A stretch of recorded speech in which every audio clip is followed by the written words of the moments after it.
Good afternoon, everybody, and welcome to your Level 3 Anatomy and Physiology revision session. My name is Stacey. I'll be your tutor this afternoon.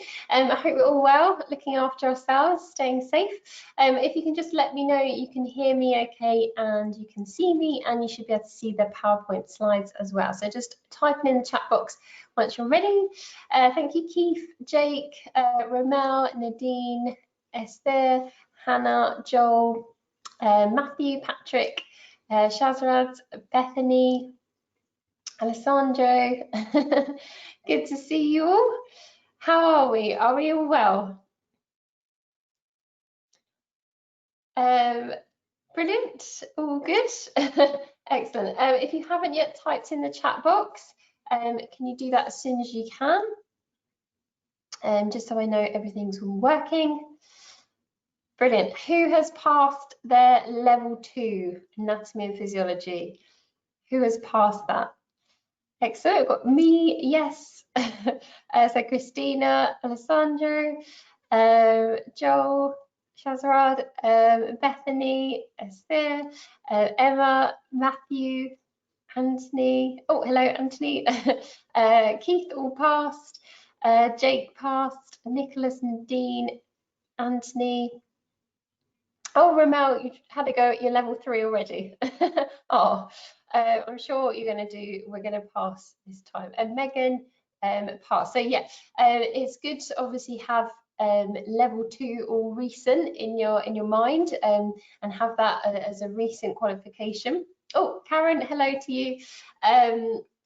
Because all that knowledge is nice and fresh there, because there will be a little bit of a recap on Level 2 in your exam. So just obviously make sure when you're doing your revision that you are revising for Level 3, obviously, but just go over your Level 2 manual again, just to familiarize yourself with that as well, because there might be a few questions in there that you feel, oh, that, you know, need to have read Level 2 again. Megan. Oh, okay, no worries. all ready and raring to go. Perfect. Good. If you can just let me know if you have any additional learning needs, if anyone in the group has an additional learning need. Important to obviously let myself know and let member services know as well. If you have something like dyslexia and you've shown evidence of that, then you will be given extra time for those theory exams. So it's worthwhile, obviously, making sure people know. And also just want to make sure you are safe in your current learning environment whilst you engage in the webinar this afternoon. If you've got any concerns or would like further support, then please see the terms and conditions section on the platform where you've got information on our safeguarding and prevent policies. Okay, does everyone know where to access the mock exams? Everyone know where those are? Hopefully we do by now. Everyone had a go at those, already done them. Excellent, Joel, ticked off the list. Perfect. Has anyone got a date booked for their exam? Anyone got a date? Oh, Monday for Karen, exciting. Emma, you were looking at them earlier, the dates. I don't think you've not booked one just yet. Shazra, not yet. Bethany, both are yours next week. So Bethany, are you going to go to the nutrition webinar as well, the revision session? And Bethany, are you doing both on the same day? Are you being brave, or are you doing them on different days? Oh, Emma, hoping to do it at the end of next week. Christina, not yet. Esther, Esther, nervous to do it yet. Oh, this will be fine. Keith, going for it next week. Lots of people next week, which is very exciting. Jennifer, not yet. Oh, Bethany, you're saying different days. Yeah, it's probably best. Some people are very brave and do it on the same day, but I think it would blow my mind if I had to do two on the same day. Yeah, Emily, there is a time limit. Oh, for when you could book. Oh no, I think you have to booking. I think it's about, you have to do about 72 hours notice, I think, to get a slot. I'm not very good at knowing about the bookings. Member services are the people to know about everything you want to know about Proctor-U, but member services are the better people to ask. Oh, Jennifer says there's, oh, there you go. Jennifer says there's a fee for a last minute booking, about £4. Oh, there you go, Emily, if you want to do a last minute one, there you go, £4. Yeah, you don't have to do them yet. You're only taking those exams when you feel ready. So if you need more revision time, obviously, yeah, you can choose when to do those, okay? So no pressure that they have to be now, okay? What else? Anthony, no. So Google answers that question. Joel, yeah, Joel, just once you've done revision, you can use things like anatomy apps. They are good to use to help you with revision. Obviously, as we said, like the mock exams. So hopefully everyone knows where to find those. So if we scroll down into the student assets tab, click on course documents. Second one from the top there, you've got mocks in capital letters. So you've got mock papers in level 3 for both nutrition and anatomy, and you've also got some other revision documents as well, which are just really helpful to help you with revision. So for example, this one here, a Word document, so it has all the questions, and then the other document has all the answers for you. So they're definitely beneficial if you haven't looked at those. You've got your learning check questions from your first few webinars, webinar 1, 2 and 3 there. And then you've also got, so I'll just show you the mock paper. Obviously it's less questions, but it gives you a kind of an idea of all the wording and how the difficulty level of the questions. And then the Premier Muscle Manual. Has everyone been using this? This is an amazing resource and definitely worthwhile downloading. Patrick, absolutely, fantastic, yep. Yeah, Keith, there's only one mock paper online for level 2 and level 3.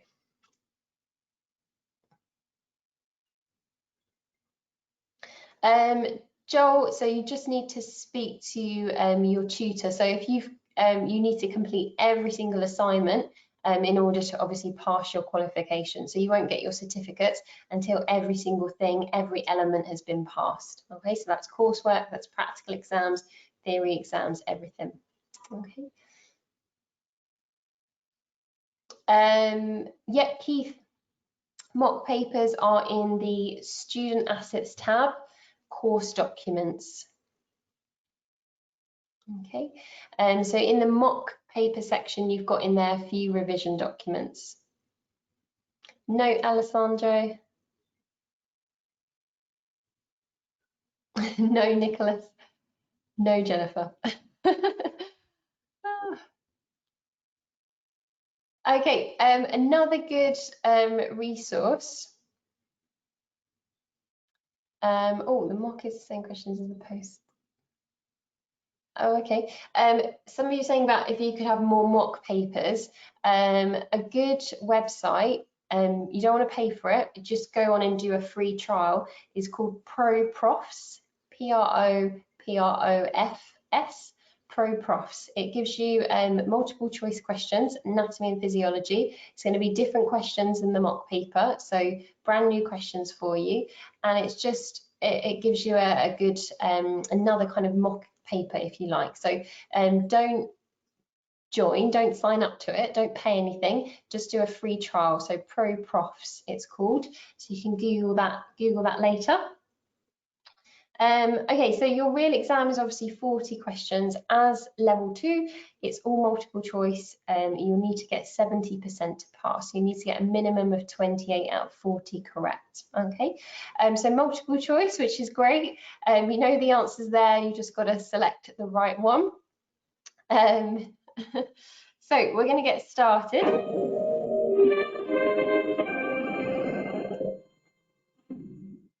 Very loud.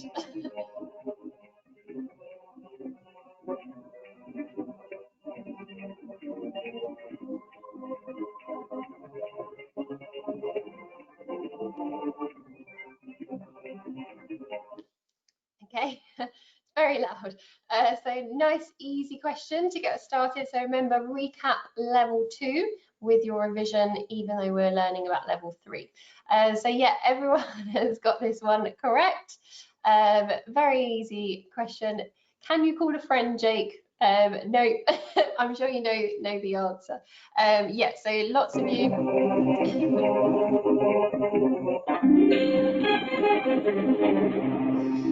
Okay, for a bonus point, she just won £2,000. For a bonus point, what's the other muscle responsible for breathing? So we've got the diaphragm there. Excellent, Patrick, Karen, Jake, Jennifer. Oh, two Jennifers, Jennifer G and Jennifer P. Emily, Joel, Matthew, Christina, Anthony, Shazarad, Romel, Keith, all correct. Yeah, the intercostals. Perfect. Okay, so we're going to start off with the cardiovascular system. And looking at obviously the heart, I'm just going to quickly bring up the sections here of our heart that hopefully we're feeling all familiar with, and then I can ask you some questions. So there we're just seeing the blood flowing through. So obviously your body's main transport system. Blood's transporting a number of substances around the body, our gases, our blood cells, our hormones, our nutrients. There we go.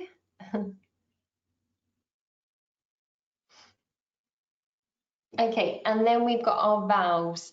So important for level 3 that we know about our semilunar valves. Okay, so in level 2 you would know about your atrioventricular valves. For level 3 we want to start knowing the names of them, and we've introduced those semilunar. So the semilunar valves are as you're leaving out through the ventricles, going through into the arteries. So are we feeling confident with those names? Which way round they are? On a scale of 1 to 10, 10 being high, 1 being low, confidence-wise, where do we feel? Okay, oh, whole mixture. Got some 10s, and then we've got all the way down to a 3. Oh, okay, Karen, your worst bit. Okay, easy way to remember the atrioventricular valves is atrio, if you think of atriums, and ventricles, ventrica. So it's kind of a combination of the two words. So we know that the AV valve is going to go between the atriums and the ventricles. Okay, so atrioventricular, atrium, ventricle. So kind of helps you remember that. So it goes between the top chamber and the bottom chamber. And then the semilunar, you think are after. Okay, they're helping the blood, because the blood's going to exit out through the biggest, out through the arteries where the blood is going to be under higher pressure. So it's going to need those valves in order to make sure that blood is definitely exiting out through in one direction, not going backwards. But yeah, maybe Natalie said it's identify something you need to learn. So that's the point of the revision session, to kind of highlight areas that you feel really confident with, and then areas perhaps we need to know a little bit more about. Okay, so just a little recap on blood pressure. What would be considered in the normal, so anywhere between 160 to up to 130 over 85 is completely normal, completely fine. And then anything going above 130 up to 85 is now going into that pre-hypertension. And then when we get to stage 1, which is that 140 over 90, stage 1, and then we've got stage 2, and then stage 3, which is a contraindication to exercise. Okay, so question for you coming up. Are we ready? Here we go. So oxygen in the blood is carried to the heart via. So just take your time and then write in A, B, C, or D.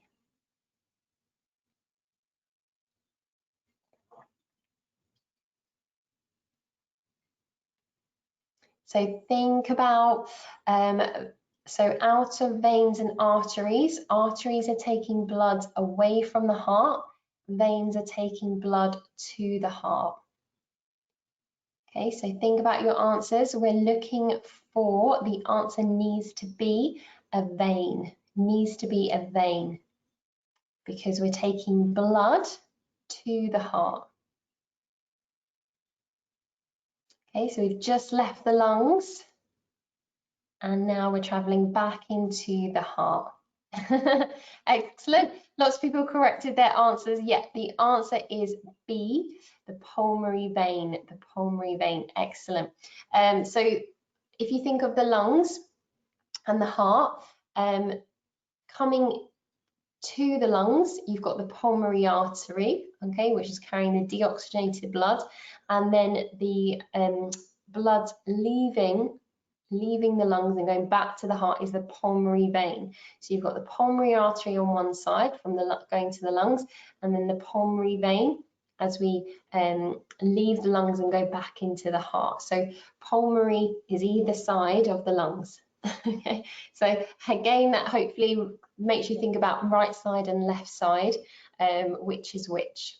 Okay. Everyone happy with that answer? That B is the right answer. So veins are going into the heart. Okay, so just keep that in mind when you look at the question. When it says carried to the heart, we know it has to be a vein. Okay, what do veins have that arteries do not? Okay, what do veins have that arteries do not? Again, take your time.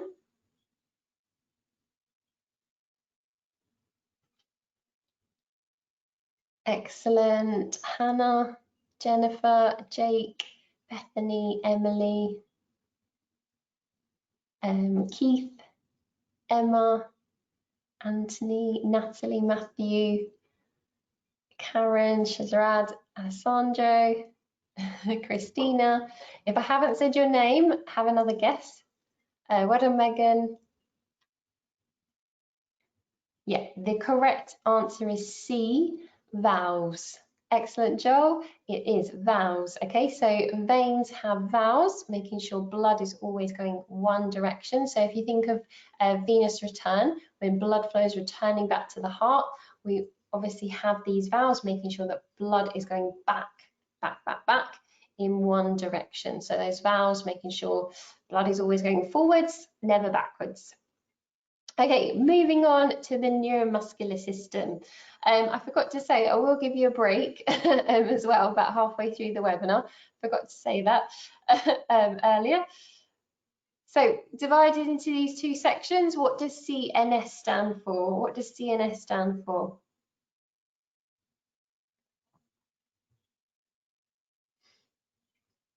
Yeah, nice easy one, little recap. That's it, perfect. It is the central nervous system. And what does PNS stand for? I'm getting you typing away as fast as you can now. I'm impressed with the speed of typing. Excellent. Yeah, PNS is the peripheral nervous system. Peripheral nervous system. Perfect.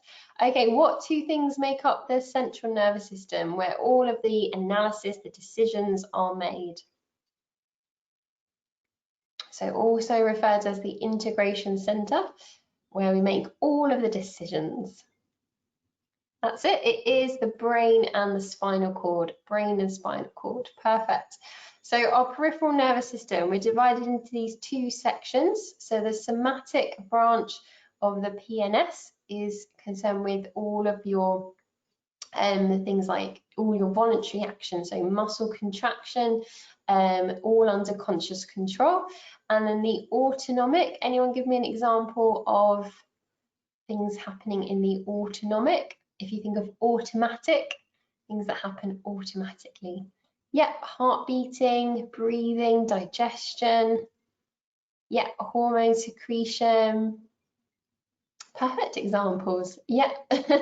And then part of that autonomic system, we have these two sections. One is a kind of a stress response and one is a peace, calm response. Can you tell me the name of the stressed one? Fight or flight, stress response.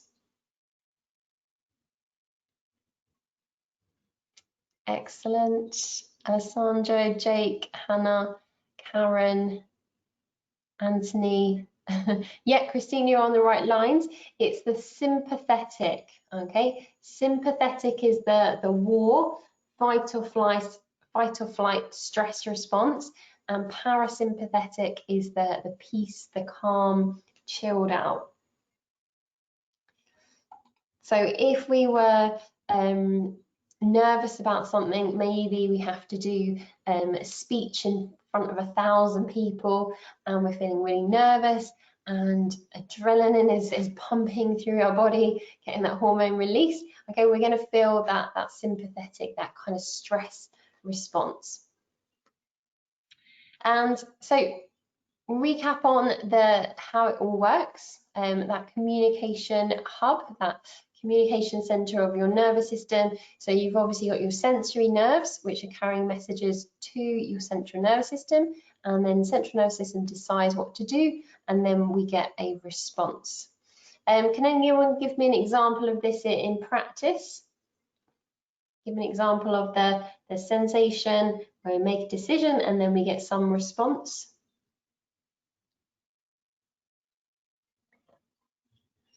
Yeah, touching something hot. That's always the classic example. Yeah, touching something hot, deciding, yeah, it's hot, better move that hand away quick before we get burnt. I think everyone's gone for heat. Yeah. Oh, Jake says cold shower. Yeah. What would be your response, Jake, in a cold shower? Probably jumping. Yeah, jump out the way. What else have we got? Yeah, Christina says feeling cold, so you start to shiver, teeth chattering, goosebumps. Oh, okay. Yeah, Patrick, exactly. Good. Who can remember a bee sting? Yeah. Who can remember what the little yellow spiky bits coming out of the cell body are called on a neuron? Who can remember those? Impressed. Excellent. Oh, my webinar functions have switched around, confusing me. Yeah, these little spiky bits, these antennae, they're going to pick up the impulses and transmit those into the cell body. And as you've quite rightly put, they are called your dendrites. Your dendrites, perfect. What's this section here called?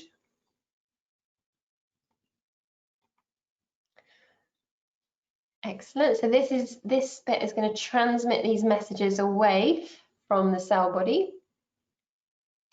And what's a bonus point? What is the covering called that goes around it? So a thin layer of fat called a special name.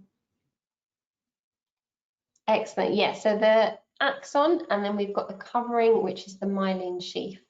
Perfect. And Christina said, yeah, action potentials. So the action potential is the electrochemical message, that's the little nerve impulse that's traveling down the axon. Okay, so that wave of electrical activity that's coming down. What's the little yellow legs? Joel, that was very quick. I think you're predicting what I'm going to say. Predicting my questions. Yes, they are axon terminals. Axon terminals. Karen, we're one step ahead already. No, that's fine. Karen's on the next stage. What's the little swellings at the end of the axon terminals called? Which is what Karen's already given me. So well done, Karen. Yeah, very good, Patrick. Those synaptic end bulbs. Brilliant.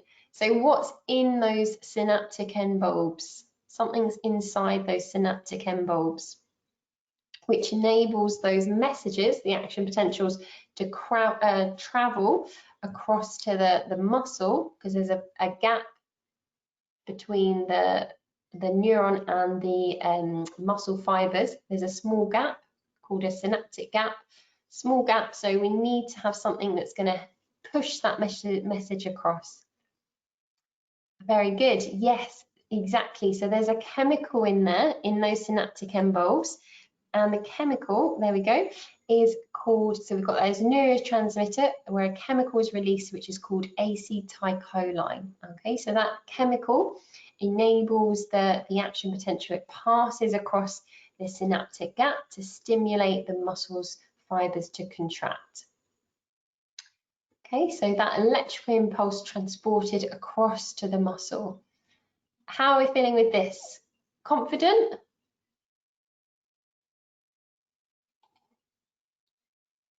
Yes, I think everyone was pretty good, I must say. Christina, last bit of revision that you did. Brilliant. Okay, question for you then.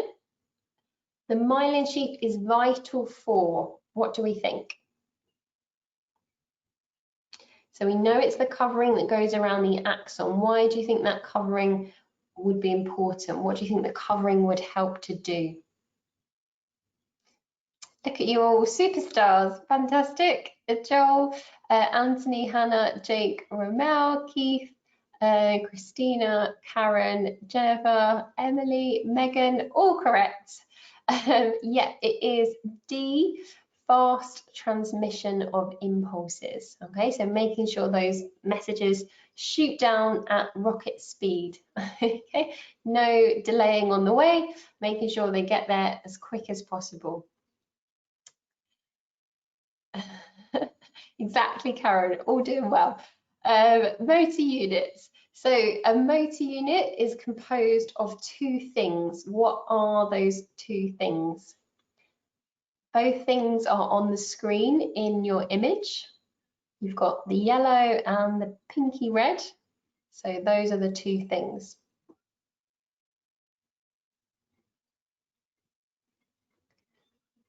Perfect, very good.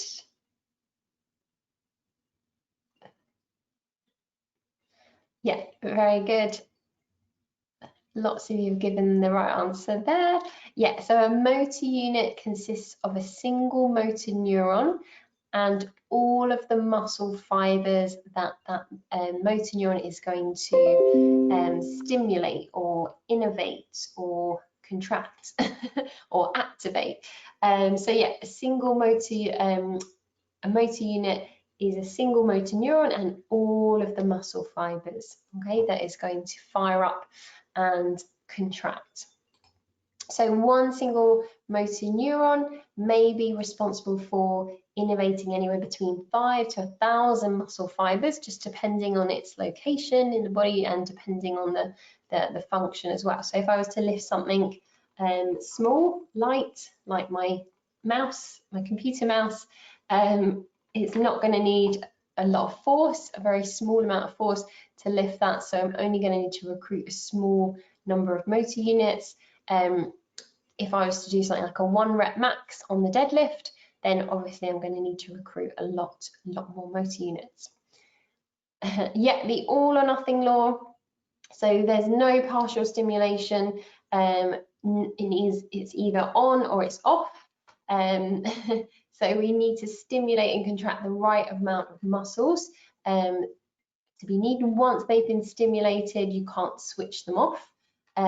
So for example, if you saw a heavy box on the floor and you anticipate that it's going to be really heavy, and you bend down and you're thinking, oh, I'm going to really have to do safe lifting technique here and keep my back nice and straight because it's going to be huge, it's going to be really heavy.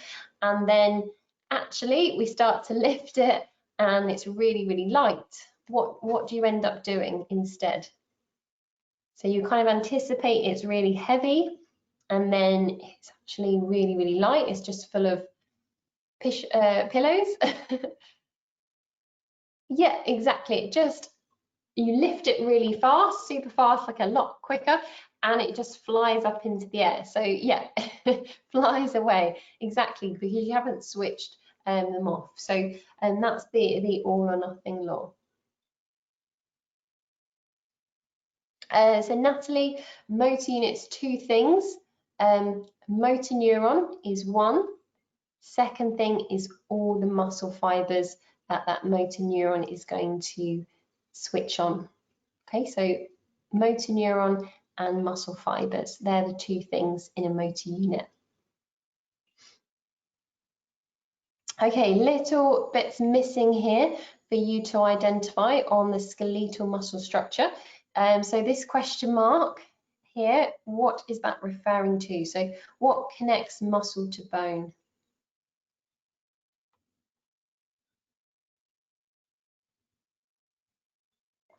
Oh, this is stumped a few of you. Lots of you have got it right. So the attachment that is going to connect muscle to bone is the tendon, okay? So remember, ligaments is bone to bone, okay? Ligaments, bone to bone, tendons, muscle to bone, okay? The covering that goes around the bone is the periosteum, okay? So the tendon was what I was looking for, okay, tendon. So looking at the next question mark, where is it? There it is. So we've got all of these connective tissues, connective membrane going around different sections. Which one, what's the name of the one that goes around the muscle fiber?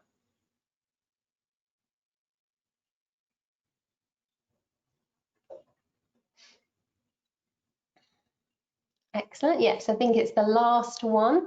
The last one. We're looking for one that's not on the screen. Okay, so it's that's it, the end one. So it's the endomysium. That's it, the endomysium. Perfect. Okay, so it's the last one, the end. And I think that's all of the question marks. Oh no, one more, there we go. What are the little tiny threads called within your muscle fibers? Tiny little threads within your muscle fibers, where you have these proteins inside. Excellent, Jake, Christina, Gavin, Alessandro, Matthew, Megan, Anthony, Nadine. Yeah, it is your myofibrils. Okay. Where's Natalie? Yeah, the myofibrils. Okay, so inside your myofibrils, you've got these compartments. Anybody know the name of the compartments? So it's divided into these sections. Excellent, Hannah and Jake, Christina, Karen, Joel, Alessandro, Emily, Keith.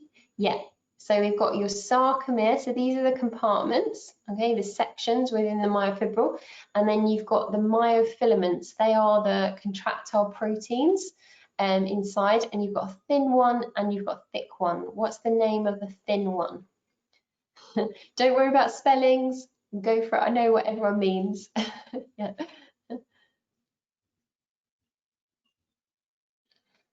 Fantastic. Yeah, the thin one is the actin.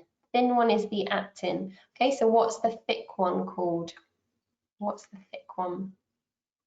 Nice, Karen. Esther, Nadine, Jake, Hannah, Joel. All too many names to mention. Yeah, the thick one is the myosin. Myosin, good. So when these slide over each other, what happens?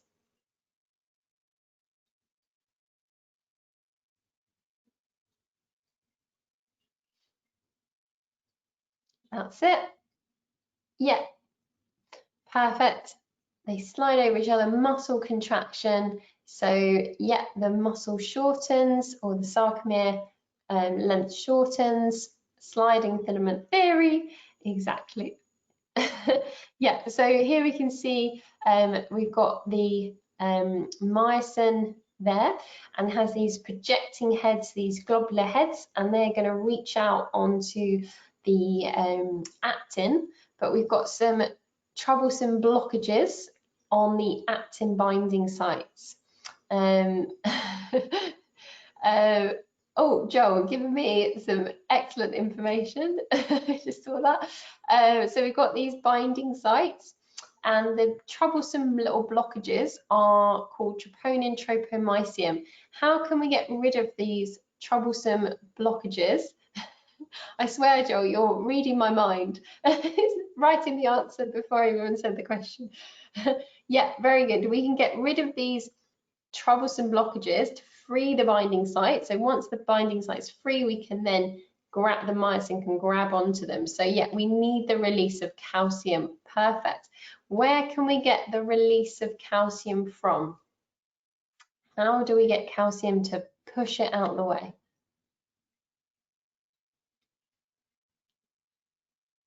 Oh, I'm impressed, Hannah. Very good. It is the sarcoplasmic reticulum.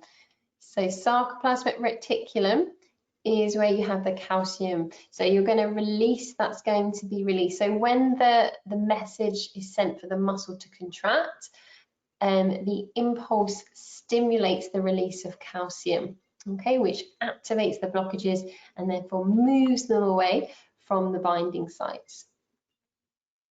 Okay, so here we can see nice visuals of those, of the actin and the myosin. So I've got a little task for you. Now what we're going to do, I'm going to give you a couple of minutes to read through this. Now it's in the wrong order, okay? This is all in the wrong order. So I want you to read through it and put it in the correct order. So you don't need to write the whole thing out, you just put the numbers, okay? So if you think it starts with number 2, just put 2 and then number them in the order that you think it should be. So this is the sliding filament theory, how it all happens. Okay, so I'm just going to give you a couple of minutes to do that, and then type in the chat box your order, your numbers from 1 to 7.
Okay, lots of answers popping in now. Some of you have got it absolutely correct, completely spot on. Some of you just got the first couple around the wrong way, and then you've got all of the rest in the right order. So we're going to show you now on the next slide the correct order Okay, so number 3 was the first one. So I know some of you put 4 and then 3, but then you had everything else correct. So they were just round the other way. So 3 to start with, and then 4, and then 2, and then 5, and then 7, 1, 6. So I know lots of you got it round the right way. So yeah, well done everyone who's got it right or nearly right, because I know some of you just had a couple around the wrong way. Okay, so hopefully everyone's going to answer this next question correctly after just doing that little task. Calcium release in muscle tissue to stimulate actin and myosin interaction flows from the... See, this question is nice and easy now, isn't it? Amazing. I think everyone's got it right. Fingers crossed. Yeah, brilliant. Everyone's got this one right. Fantastic. Yeah, it is B, sarcoplasmic reticulum. Awesome. Okay, next little section, looking at the muscle fiber types. So type 1, give me an activity or an event where we are using our type 1, our slow twitch muscle fibers. Yeah, lots. Everyone goes for marathon. Yeah, nice easy one. Yeah, so long distance running, walking in there. Tai Chi, love it. Very good. There's a different one. Yeah, brilliant. Anything where we're working up to a maximum of 60%. Okay, so low to moderate intensity. Brilliant. Can you give me an example of a type 2B? Type 2B? 2B or not 2B? Brilliant. Yeah, 100-meter sprint, powerlifting, 1 rep max on the deadlift. Yeah, a golf swing, discus throw, javelin throw, high jump. Good examples. Perfect. Okay, so we've got some information missing on our energy systems here. Okay, so first off, we have our aerobic oxygen system. What is the fuel for our aerobic oxygen system? What's going to help us keep going forever and ever and ever? Excellent. Yeah, definitely oxygen. What about our fuel? What's going to help us to keep going? What food do we need to eat? Yeah, brilliant. Yeah, exactly. It's our carbs and our fats. Okay, so your glycogen and your fats. Excellent. What's the intensity? I said this just a second ago. What's the maximum intensity we'll be working up to? What's the percentage? Excellent. Everyone was listening. That's good to know. Yeah, that's it. It is up to 60%. Up to 60%. Very good. Okay, let's bring up the next one. So our lactate system. Obviously now it's anaerobic. So what's the build up when we get that burning sensation, that accumulation of the burning that eventually forces us to stop? What is that called? What is that fatiguing product? Excellent. Yeah, that lactic acid. Perfect. Oh, that was the only question on there. Lactic acid.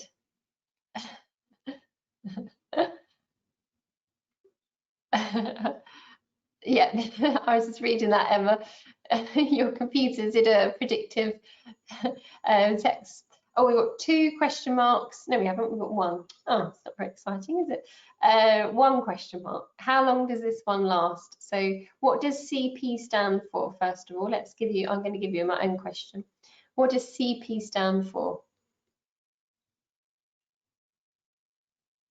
this chemical in the body. Yeah, brilliant. It is creatine phosphates. And how long does it last? If we were doing a 100-meter sprint, I don't think I would make 100 meters in the time, but Usain Bolt does it in the time.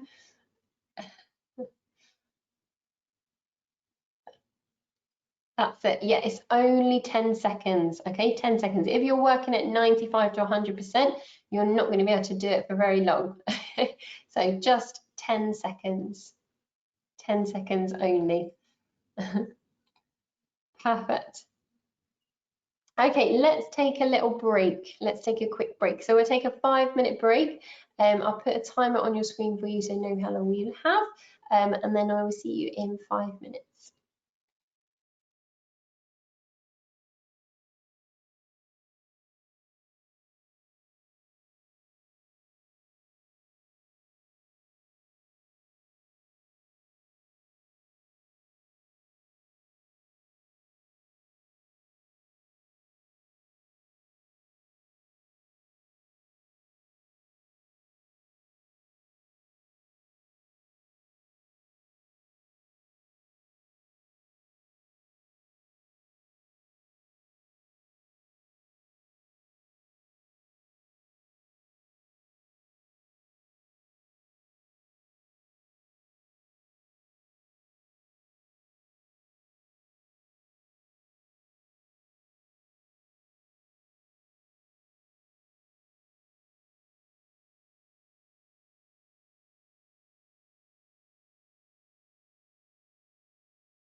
Okay, welcome back everybody. If I can just check you are back from the break and you can see me, you can hear me, and you can see the screen as well.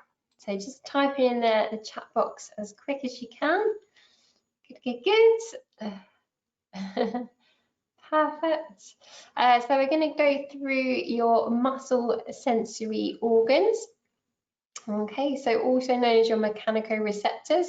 So these are the deeper concepts when we talk about autogenic inhibition and stretch reflex. So your muscle spindles are a coil around the muscles, fibers, so they're found deep within the muscle, around those muscle fibers, and they're going to detect any change of length.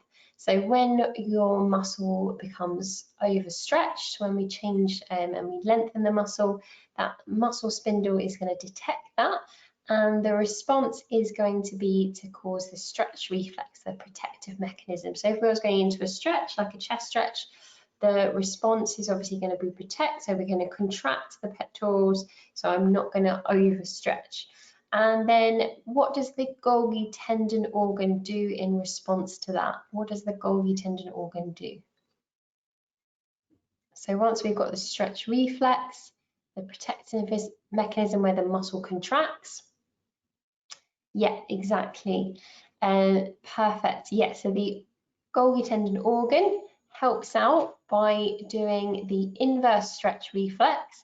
Exactly. So we get the relaxation. Exactly, relaxes and allows us to then, and we call that autogenic inhibition. Okay, autogenic inhibition. So if I was doing the chest stretch and I held that for a little bit, initially I'm going to have the contraction, the stretch reflex, and then that stretch is going to start to disappear.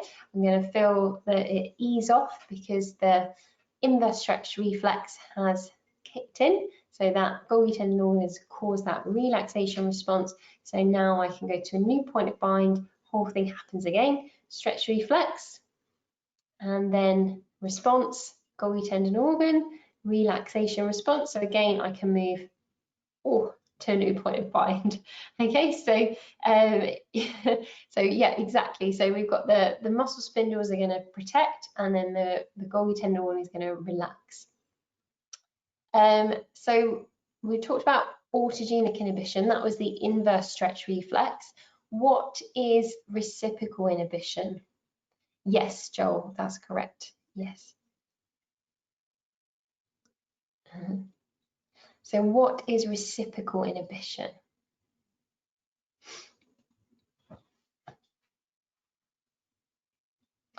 Oh, brilliant, Jake. Spot on.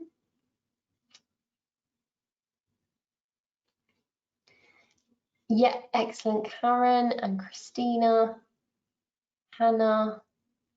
Yeah, Joel. Yeah, on the right lines, Alessandro. So reciprocal inhibition refers to the relationship between opposing muscle groups. Okay, so if we contract one muscle, so like a bicep, so if we were to do a bicep curl, if I'm going to contract my bicep to shorten, okay, the opposing muscle, the tricep, has to relax. Okay, I wouldn't be able to do a bicep curl if the tricep was also trying to contract at the same time. So the opposing muscle, my tricep, has to relax in order for my bicep to shorten under tension and lengthen under tension. Okay, so concentric and eccentric movements. Everyone happy with reciprocal inhibition?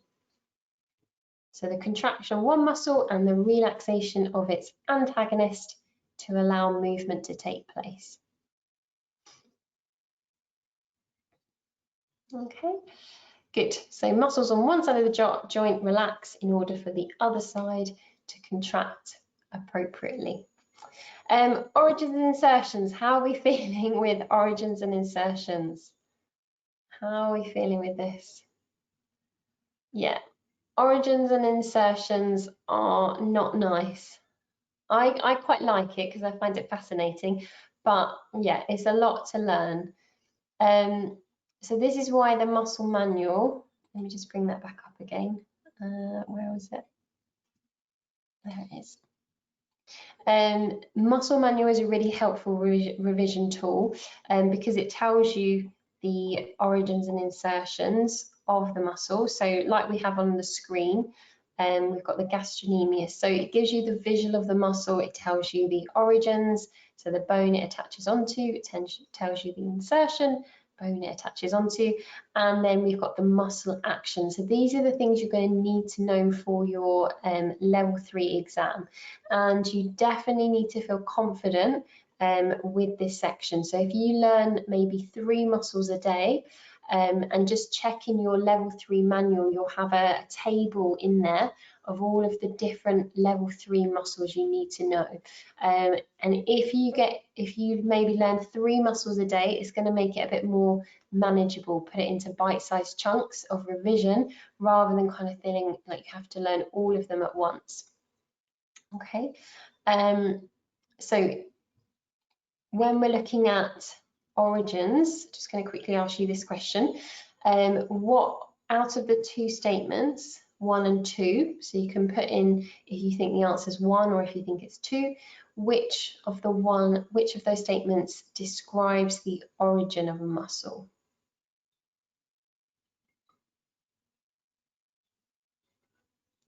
Yeah, lots of complicated names. Alessandro, you've got the muscle manual in the student assets course documents, and then the table for all the muscles that you need to learn is in your level 3 manual in anatomy and physiology section. Okay. Yeah, lots of you have got that correct. Yep, number 1 is the right answer. So the origin is the muscular attachment nearest to the midline of the body. Okay, so more proximal. So if we see, let me just hover over it.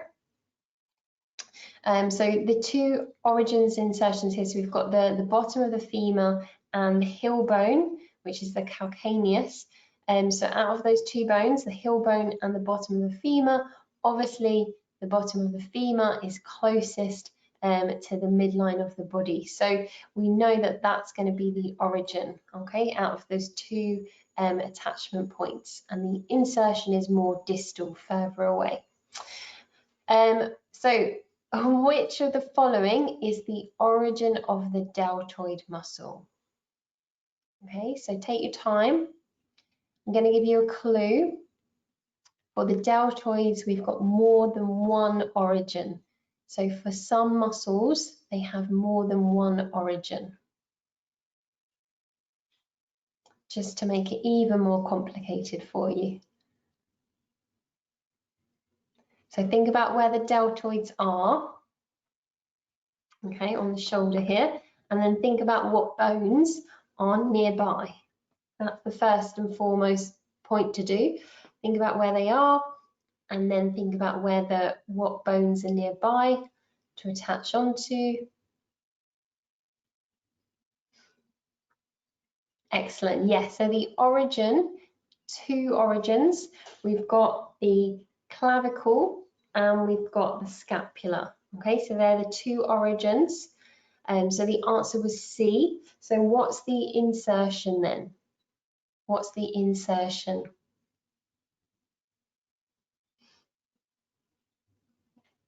Yeah, perfect.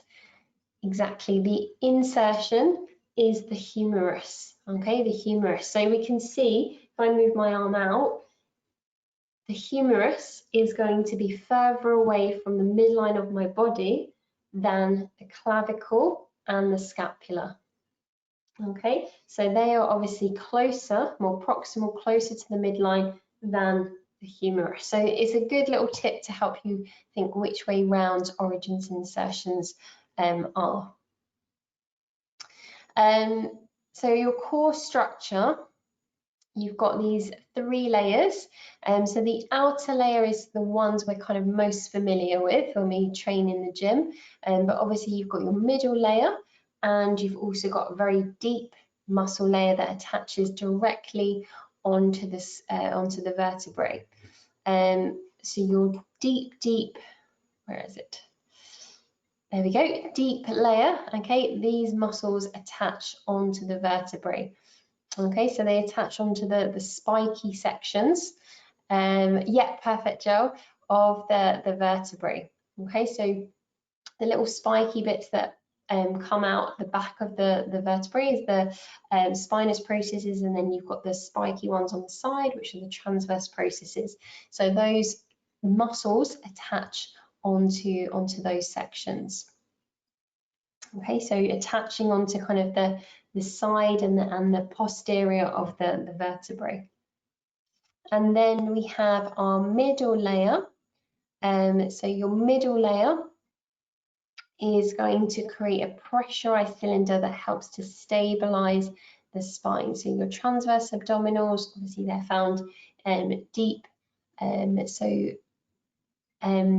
not superficial, they're going to be deep into the body. You've got your internal obliques and the lumbar part of the multifidus. So the multifidus is obviously running all the way along the vertebrae, but just the lumbar section, and then the diaphragm and the pelvic floor muscles.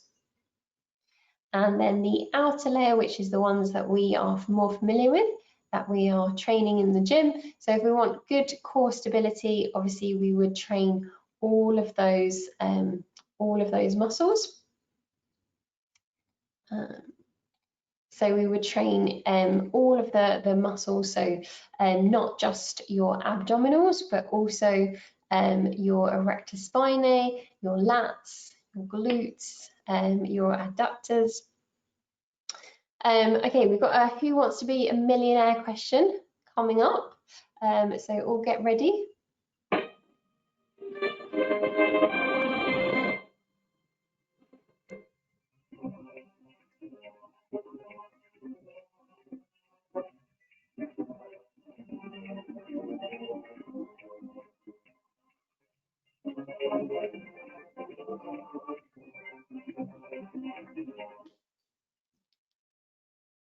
Excellent.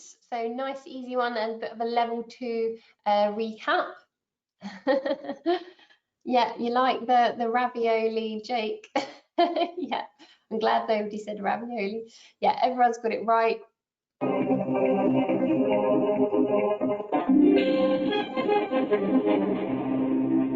That's it. It is the alveoli. Perfect. So I think Keith asked a question just a second ago, which I couldn't answer. So yeah, the slides from today, obviously, and you can watch the recording of today's webinar, so you can see this as many times as you like, just watching the recording. Okay. So skeletal system. How are we feeling confidence-wise on the skeletal system? Scale of 1 to 10. How do we feel? Oh, some 10s, loving the confidence. And actually pretty high numbers coming in, 8s, 7s, 9s. Not bad at all. Okay, let's see. Hopefully we're going to stay that way. So kind of planes, axes of movement. That's the kind of the new bit for level 3, on top of already what you know for level 2. So can you give me an exercise that would be in the sagittal plane? An exercise that would be in the sagittal plane. So any movements where we're doing flexion and extension. Yeah, brilliant. Squats, a bicep curl. Yeah, because we've got flexion at the elbow. Deadlifts, lunges. Yep, so hips are going through flexion, extension, knees as well. What else?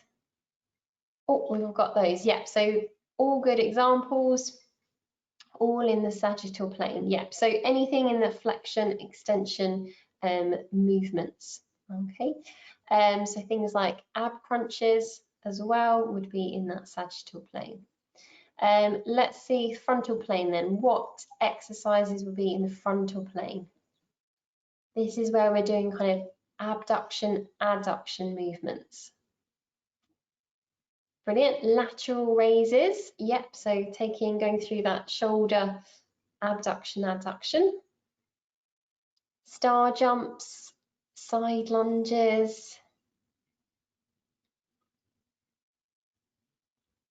Shoulder press, excellent. Yeah, brilliant. Shoulder press goes through that abduction, adduction movement. at the shoulder ball and socket joint. Lateral flexion, brilliant, Jennifer. That's at the spine, so lateral flexion leaning to the side. So if we're doing like holding a weight and then leaning to the side, yeah, that would be through the frontal plane. Excellent. And then transverse, what exercises would be in the transverse? So this is anything to do with rotational movements. So divide your body into upper and lower halves. Yep, so rotational ball throw. Excellent. External and internal rotation of the hip. So if I was to do a step to the side and twist my foot out to the side and do a bit of a lunge, that would be a transverse lunge because I'm externally rotating the foot to the side. Yep, Russian twists. Very good.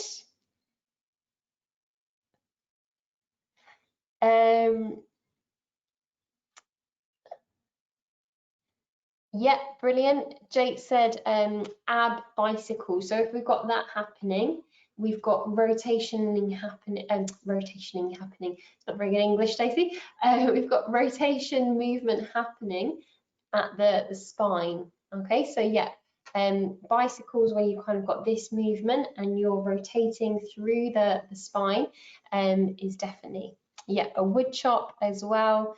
Perfect examples.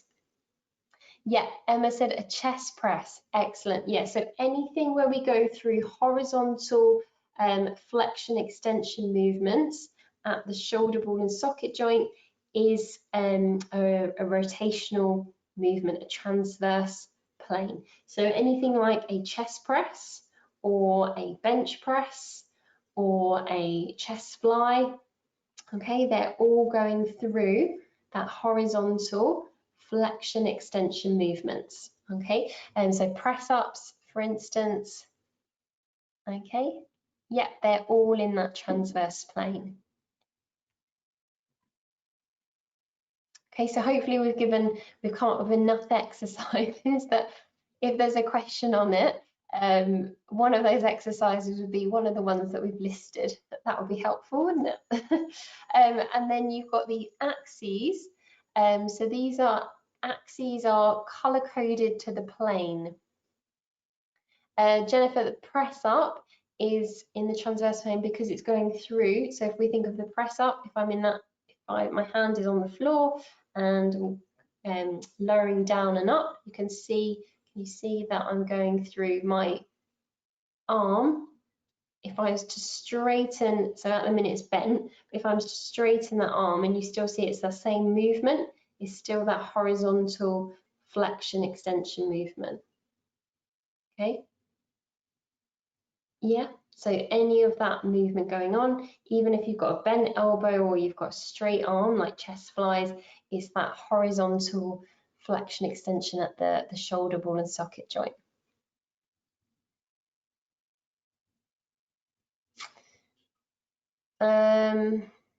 Anthony, if you're doing tricep, things like tricep dips, if you're doing a narrow grip press up where you're working your triceps, so if your elbows are glued into the side of your body, then yes, that would be a sagittal plane, because you'd be going through flexion extension movements at the elbow and through the shoulder, because it would be going, the shoulder would kind of be going backwards and forwards movement. Okay, so if your elbows were glued into the side and you're just doing narrow grip tricep press ups, then it would be sagittal. Hopefully the exam isn't going to be that confusing. Okay, it would usually say an exercise that isn't kind of with that kind of ambiguity about it. Okay, it would be so wide is transverse, narrow is sagittal.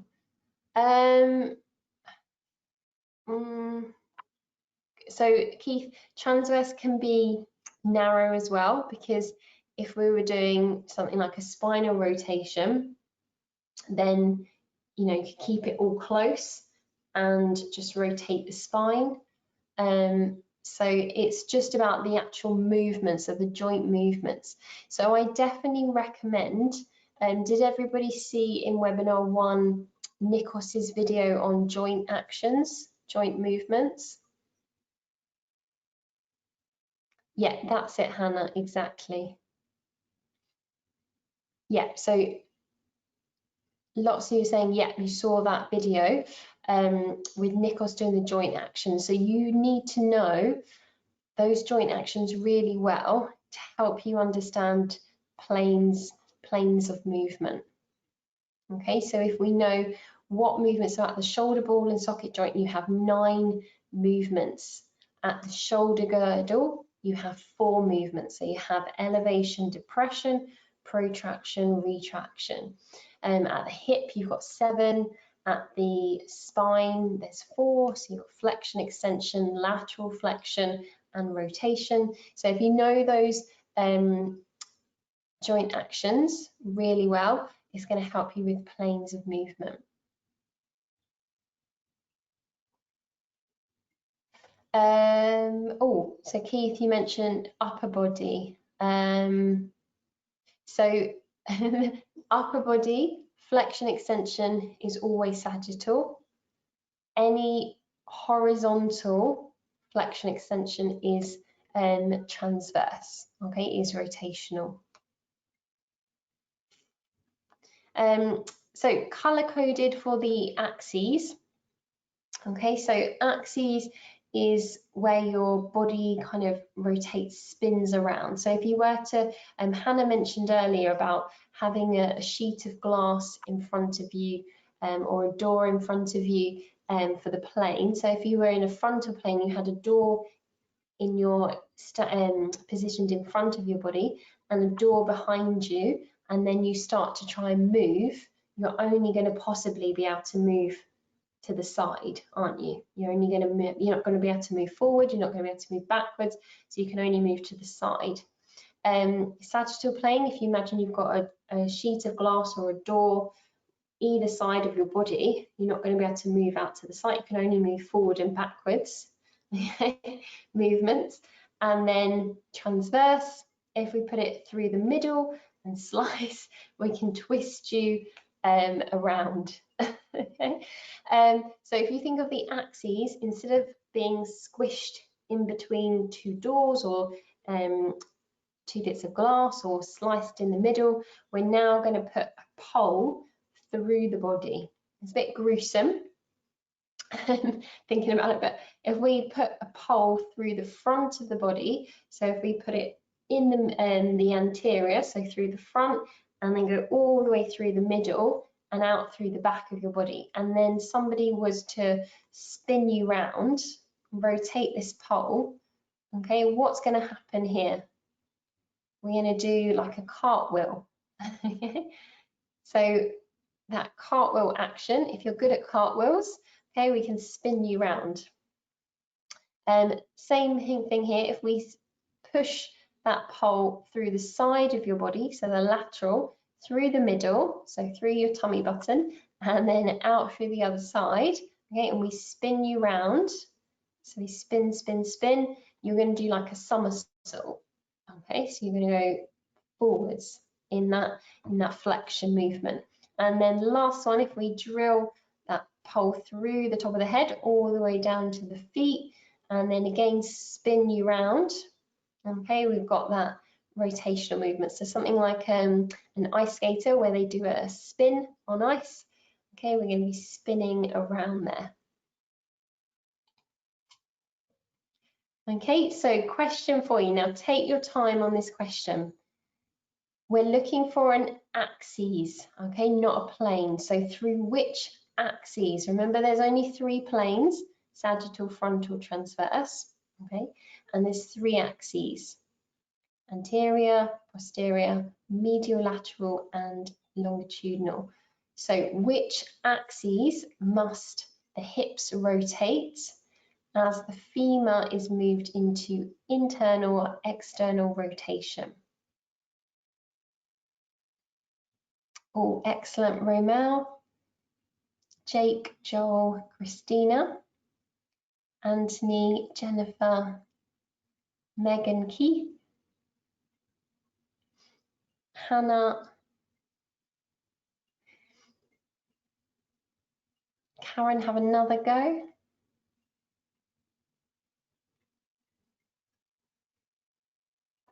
Well done, Patrick. Well done, Matthew. Shazwad, have another go.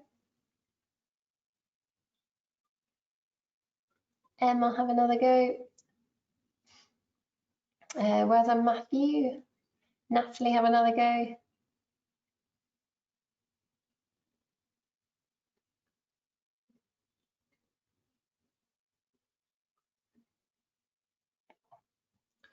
So the answer is, excellent, Natalie.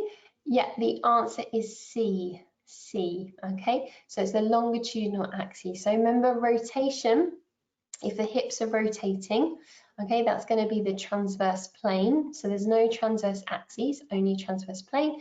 So it's going through that transverse plane. So we've got rotation, and it's the longitudinal axis that relates to the transverse plane. So the longitudinal axis, the pole goes through the top of the head down to the toe, so we can twist around.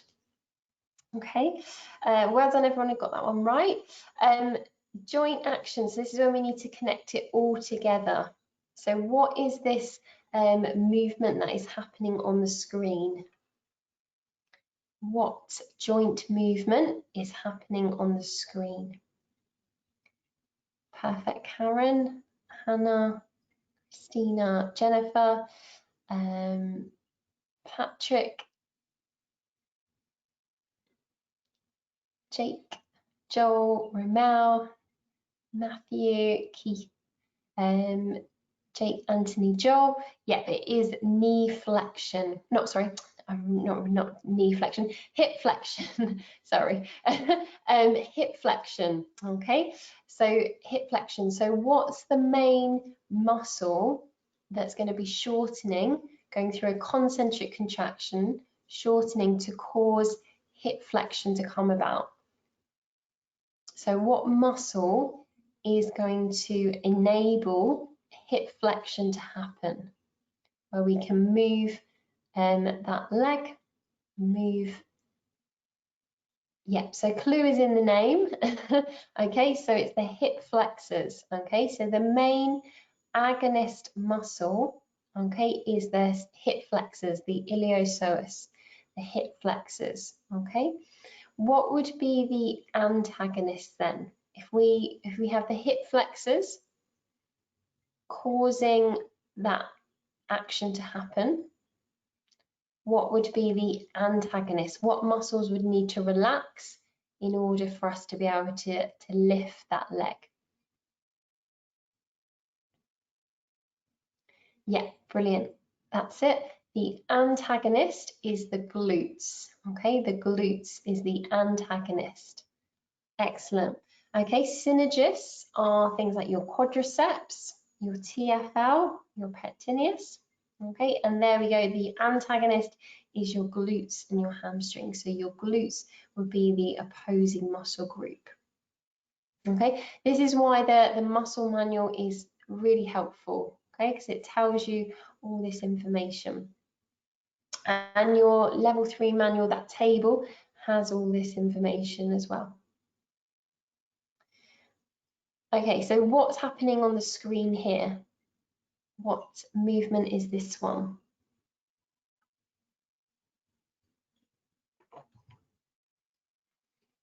Brilliant. That's it, is the opposite. So it's hip extension. Hip extension, excellent. So what's the main agonist muscle then to cause hip extension? That's it. So it's the opposite of what we just did. Perfect. That's it. It's the glutes. Glutes. Perfect. So the antagonist would be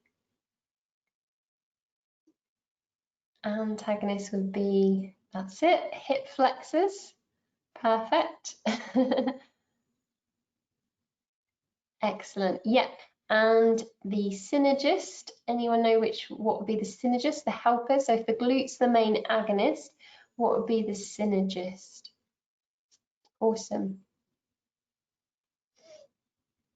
Perfect. Yeah, it's the hamstrings. Hamstrings. Excellent. Okay, what's this joint movement here? Joint movement.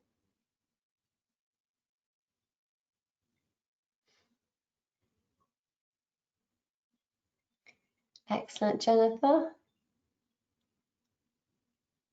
Nice, Christina.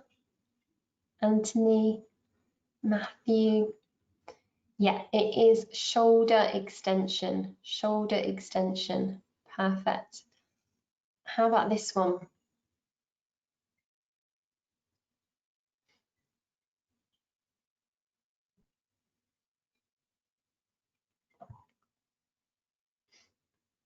Nice. Oh, love it, Christina. Yeah, it is retraction. Retraction. It's happening at the shoulder girdle. Okay, shoulder girdle retraction. So I just want to point out with the exam questions. Now, don't get caught out on things that happen quite regularly between the wording of the questions. If the question says shoulder on its own, just shoulder, it means the ball and socket joint. Okay, so the ball and socket joint, this one. If the question says shoulder girdle, then it's talking about the shoulder girdle where there's only 4 movements. So we have retraction, we have protraction, elevation, and depression. Okay, so don't get caught out. So sometimes people see the word shoulder and then retraction is in the answer and then they put that as the answer, but retraction doesn't happen at the shoulder. It happens at the shoulder girdle. Okay, so just watch out for that on any exam questions or any answers. The shoulder, ball and socket, it will just say shoulder. And that's got 9 movements. So we've got extension, we've got flexion, horizontal, flexion, extension, circumduction. We've got internal, external rotation, abduction, adduction. Okay, and then the shoulder girdle only has 4. Yeah, so yeah, just watch out. There's no trick questions, but I always feel like that is a trick question because people get confused and yeah, just watch out for that one. Okay, this one here we've got knee extension. Okay, so what's the main agonist muscle for this one? Knee extension.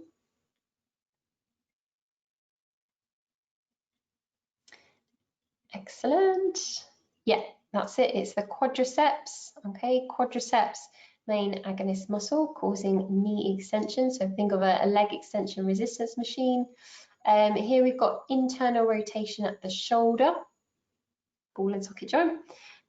Horizontal flexion at the shoulder. We've got elevation at the shoulder girdle. And then what's this movement here?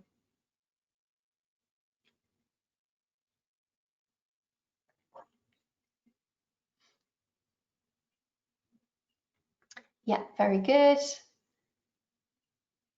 Excellent. Yeah, rotation of the spine or spinal rotation. Excellent. We've done that one. And last one, what is this movement called? And bonus point, what muscle is causing that action? Fantastic. Yeah, planting, pointing the toes into the ground, plantar flexion.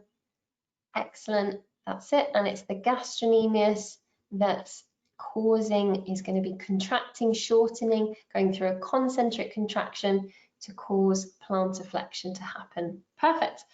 Okay, question then. Whilst the pectoralis major contracts concentrically, which action takes place at the shoulder? So we're talking about ball and socket joint. So whilst the pecs contract concentrically, so shortening, the muscle is shortening. So while the chest muscle is shortening, what action, joint action, is going to take place at the shoulder, ball and socket joint? Very good. Romel, Joel, Karen, Anthony, Jake, Christina, Patrick, Bethany, Jennifer, Keith, Natalie, Megan. Yep, all correct. It is a horizontal flexion. Okay, so if I was doing a chest fly, okay, I'm going to be going through and working those chest muscles.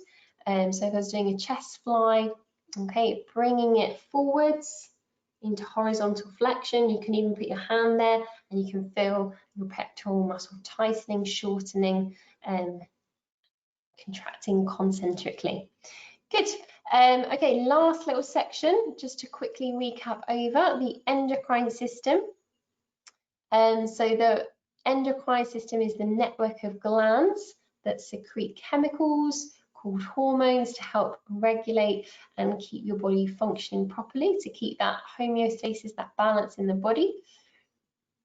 Oh, question from Keith. 1 second, Keith. So your specific glands in the endocrine system that are going to secrete different hormones. Does anybody know the name of any of the glands in the endocrine system that make up the endocrine glands? Oh, Keith, no. For level 3, just gastrocnemius soleus. Okay, I know in the muscle manual there's loads of extra muscles in there, but just refer to the level 3 table for the muscles, and they're the key muscles for level 3 you need to know. So don't worry about all those extra ones. Brilliant. Yes, so some of the glands, we've got thyroid glands, yeah, adrenal glands, the pancreas. Brilliant. Anyone say any more? Brilliant. Ovaries, testes. I think we've said all of them, haven't we? Let's see. Oh, we missed pituitary. Did anyone say? Oh, you missed. Sorry, Anthony and Joel and Romel. A few of you said pituitary and Jennifer. I didn't see that in the chat box. So pituitary glands. Who knows what hormone is released from the pituitary glands?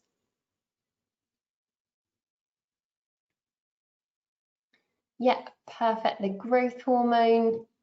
Yep, exactly. So it's it's called the master gland.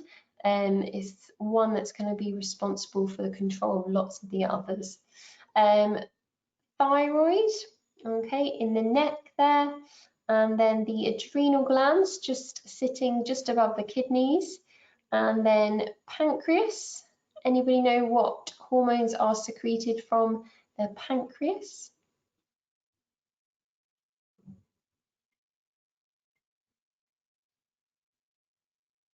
Excellent. Yeah, very good. Yeah, that's it. Insulin.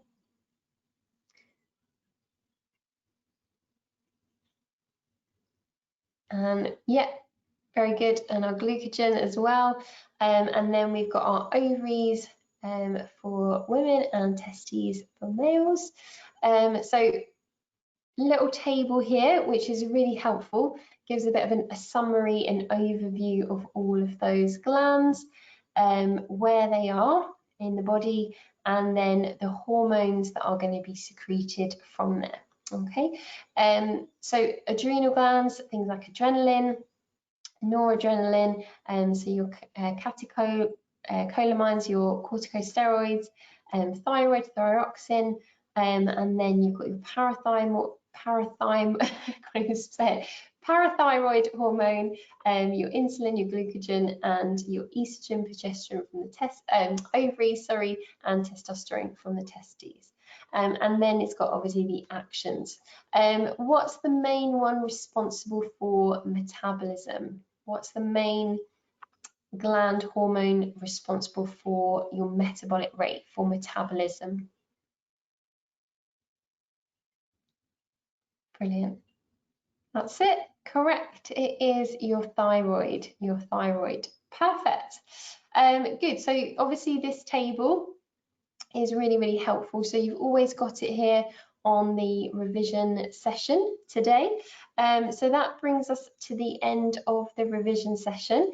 I know lots of you have exams booked for next week, so hopefully you're feeling confident, and I think lots of you through the revision session knew the answers for everything, if not just a few of them not so sure on, and that's maybe just where you can do a little bit more revision on.